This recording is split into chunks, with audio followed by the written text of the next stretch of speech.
সাথে আমার আজকের মর্নিং ব্রেকফাস্টটা শেয়ার করে নিই। ব্রেকফাস্ট বানানোর জন্য আমি প্রথমেই দিয়ে দিচ্ছি কড়াতে তেল। তেলটা আমার গরম হয়ে এসছে, এর মধ্যে আমি ফোড়ন দেব, কালো সর্ষের ফোড়ন।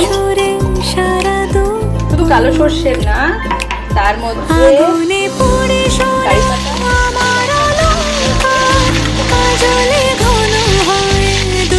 কারি পাতা, আমি তোমার ভালোবাসাতে নিজেকে সাজাই, যদি সে আমায় না খুঁজে না পায় ডেকে ফিরে যায়। বেশি ফ্রাই আমি করবো না, কারণ পোহা অতটা ফ্রাই লাগে না। হালকা একটু ফ্রাই করে এর মধ্যে একে একে বাকি জিনিসগুলো আমি দিয়ে দেবো। আমি অনেক ভেজিটেবলস দিয়ে পোহা খেতে ভালোবাসি। তার মধ্যে প্রথমে ক্যাপসিকাম দিয়ে দিলাম, সব গাজরগুলো দিয়ে দিলাম। পোটেটো ছাড়া তো বাঙালির জীবন নয়, তাই জন্য আলু দিয়ে দিলাম, বিনস সব কুচো করে রেখেছিলাম সেগুলো দিয়ে দিলাম।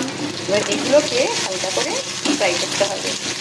আর এর মধ্যে বাদামটাও আমি দিয়েই দিলাম, বাদামটাও আর ভাজা ভাজা হোক।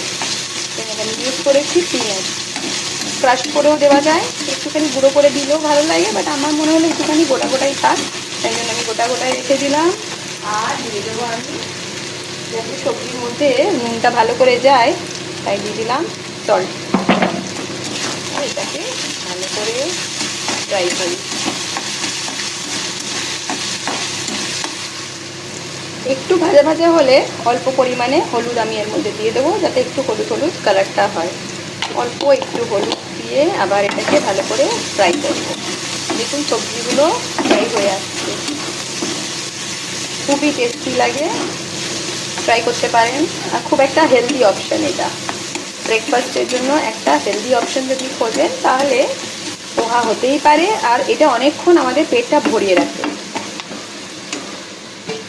এটা ভালো মতো ভাজা ভাজা হয়ে গেছে, এবার আমি ওর মধ্যে অ্যাড করব পোহাগুলো।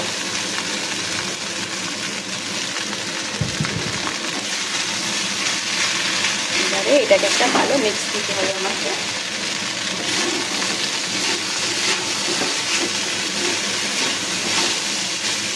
দেখছেন কত কালারফুল লাগছে।